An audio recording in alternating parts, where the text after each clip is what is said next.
ኤርትራና ኢትዮጵያ በወደብ ጉዳይ መወዛገባቸውን እንደቀጠሉ ናቸው። ዓለም አቀፍ ተቋማትና ፖለቲከኞች ጭምር ጣልቃ በመግባት ውጥረቱ አቅጣጫውን እንዳይስትና ወደ ግጭት እንዳይገባ ከሁለቱም ወገን ለማነጋገር ጥረቶች እየተደረጉ ነው። በተደረጉት ጥረቶች በወደብ ጉዳይ ድርድሮች ሊኖሩ ይችላሉ የሚሉ መረጃዎችም ሲወጡ ነበር።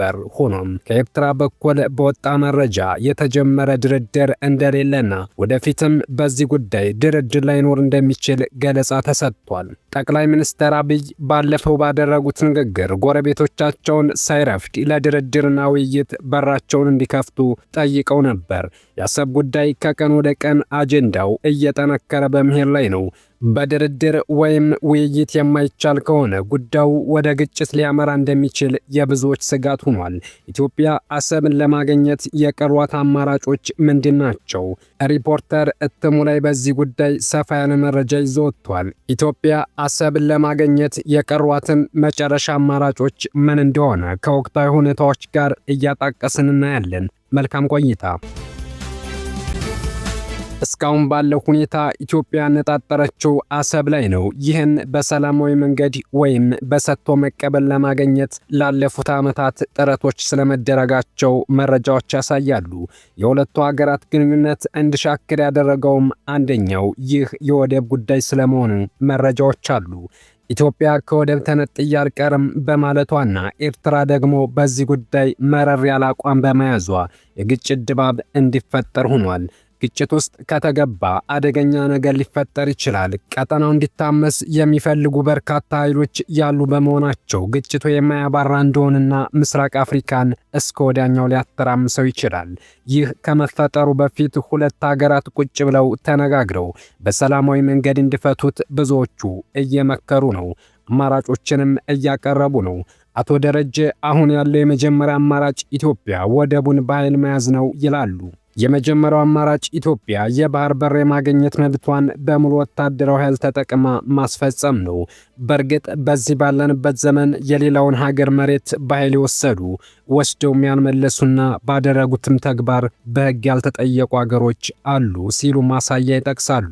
አሜሪካ እንደ አውሮፓውያን አቆጣጠር በ1945 የጦር ሰፈር ካደረገቻት የጃፓኗ ኦኪናዋ ግዛት ምድርና ሰማይ ቢገናኝ ጦሯን አታወጣም።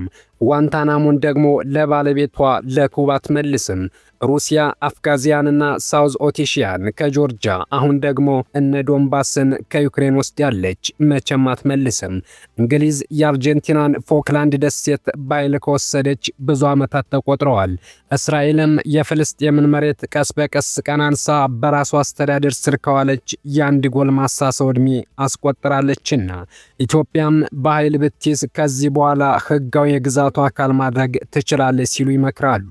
ይህ ሁሉ የሚደረገው ሕግ ባለበት ዓለም ነው የሚሉ ጸሐፊው፣ ይሁን እንጂ በየዓመቱ የበጀት ድጎማና የተለያዩ ኢኮኖሚያዊ ድጋፍ ጥያቄን የምታቀርበው ሀገር ኢትዮጵያ በጉልበት ወደብ ለመንጠቅ ወታደራዊም ሆነ ኢኮኖሚያዊ አቅሟ አይፈቅድላትም ይላሉ። ብታደርገውም በማዕቀብ ያስመልሷታል። ዋነኞቹ የዓለማችን ሀያላን ሌሎች ትንንሽ ኃይሎች የነሱ መሰል ስራ እንዲሰሩ አይፈቅዱም። ትንንሽ ሀገሮች ሕግ ሲጥሱ ሕጉ ሁሉ ያን ይሰራል። የተባበሩት መንግስታት ድርጅትም በአስቸኳይ ለቃችሁ ውጡ ሲል ይሰበሰባል። ስለዚህም ለኢትዮጵያ ኃይል መጠቀሙ ለጊዜው ቢሳካ እንኳን ዘላቂነቱ ያጠራጥራል ሲሉ ይገልጻሉ።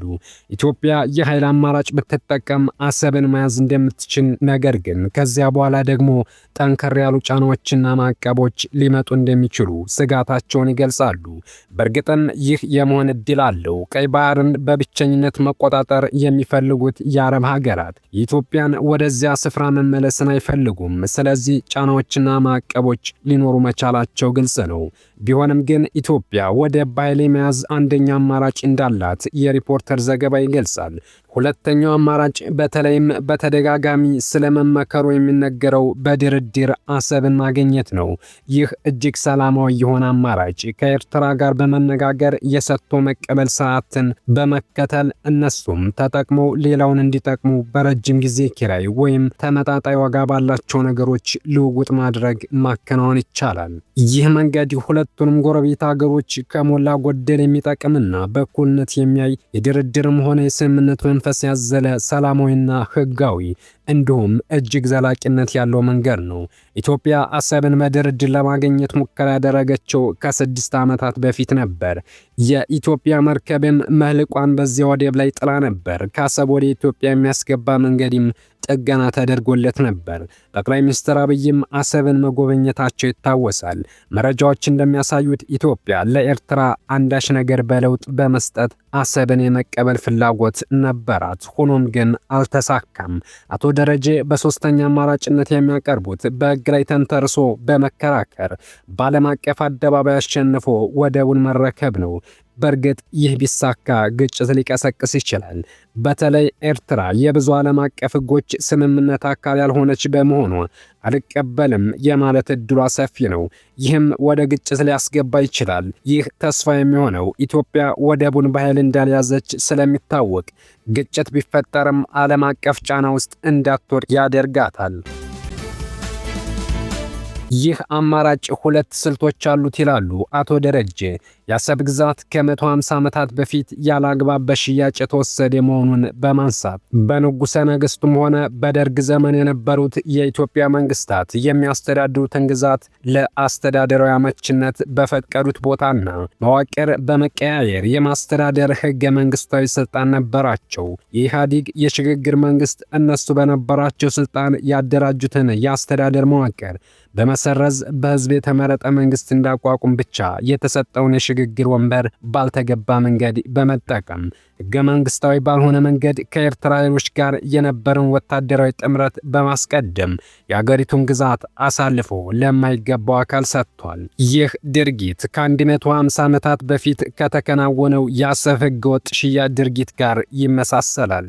በመሆኑም የኢህአዴግ የሽግግር መንግስት የወሰነው ህገወጥ ውሳኔ ተወግዞ ግዛቱን በወሰደችው ኤርትራ ላይ ዓለም አቀፍ ክስ እንዲመሰረት በማድረግ በፍርድ ቤት ውሳኔም ሆነ በግልግል ዳኝነት የማስመለስ እንቅስቃሴ ቢደራጅ አዋጭ ነው ሲሉ ይመክራሉ። እዚህ ላይ አንድ መሰናክል ሊሆን የሚሞክር ነገር ይታያል። የአፍሪካ አንድነት ድርጅት በተመሰረተ በዓመቱ እንደ አውሮፓውያን አቆጣጠር በ1964 ካይሮ ላይ በጠራው ጉባኤ በአፍሪካውያኑ መሪዎች ውይይት ተካሂዶበት የጸደቀ አንድ ታላቅ አጀንዳ ነበር። የአፍሪካ ሀገሮች ነፃነታቸውን ባገኙበት ዘመን የነበራቸው ወሰን የየሀገሮቹ ወሰን ሆኖ ይጸናል የሚል ነው።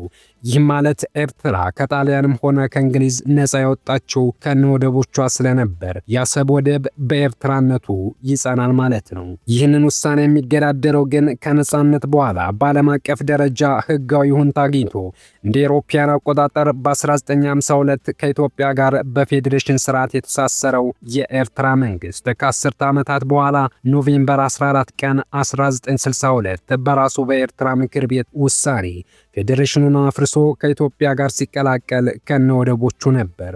በመሆኑም ከፌዴሬሽኑ መፍረስ በኋላ የንጉሠ ነገሥት መንግስትም ሆነ የደርግ መንግስት በነበራቸው ህጋዊ መብት አሰብን በተለየ አስተዳደር እርከንና መዋቅር አስተዳድረዋልና ዓለም አቀፉን ማህበረሰብ ለማሳመን በዚህ አቅጣጫ መሄዱ የሚሻል ይመስላል። በዓለም አቀፍ ህግ መድረክ ካሸነፍን በኋላ ጦር ማስከተሉ ራሱ ህጋዊ ሊሆን ይችላል።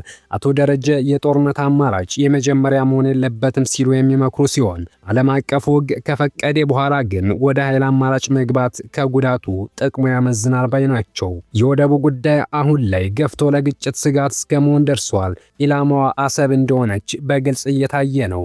አሰብ በቀይ ባህር ጠርዝ ላይ ከሰፈሩት ቁጥራቸው በዛ ካሉት ትንንሽ ወደቦች ከነ መርሳ ኩባ፣ መርሳ ተክለይ፣ መርሳ ፋጡማና ከመሳሰሉት በመጠን ከፍ የምትል ትሆን እንጂ ከጥንታውያኑ ዙላና ዶሊስ ወደቦች ጋር ስትታይ ብዙም የጀርባ ታሪክ አልነበራትም። አፋሮች በአካባቢው መረባቸውን በመጣል አሳ የማስገር ስራ የጀመሩት ከብዙ መቶ ዓመታት በፊት እንደነበር ይታወቃል። ጣሊያን አሰብን ለገዛው የሀገሯ ዜጋ ከፍ ያለ ትርፍ የሚያስገኝ ገንዘብ በመክፈል እንደ አውሮፓውያን አቆጣጠር በ1882 አሰብን የመጀመሪያ ቀኝ ግዛቷ አደረገቻት። ያኔ ኤርትራ የሚባል ስምም አይታወቅም ነበር። ከዚህ ተነስታ ነው ኤርትራን ቅኝ የገዛቻት። አፋርም ለሁለት ተከፍሎ አሰብም በጣሊያን ስር ቀጥላ ዛሬም ድረስ በኤርትራ ስር ትገኛለች። ኢትዮጵያ አሰብን በሚመለከት ጠንከር ያለ አቋም የያዘች ሲሆን ብዙዎቹ ጉዳዩ ወደ ግጭት ሊገባ ይችላል በሚል ስጋት ላይ ናቸው። አበቃን። መልካም ጊዜ ተመኘን።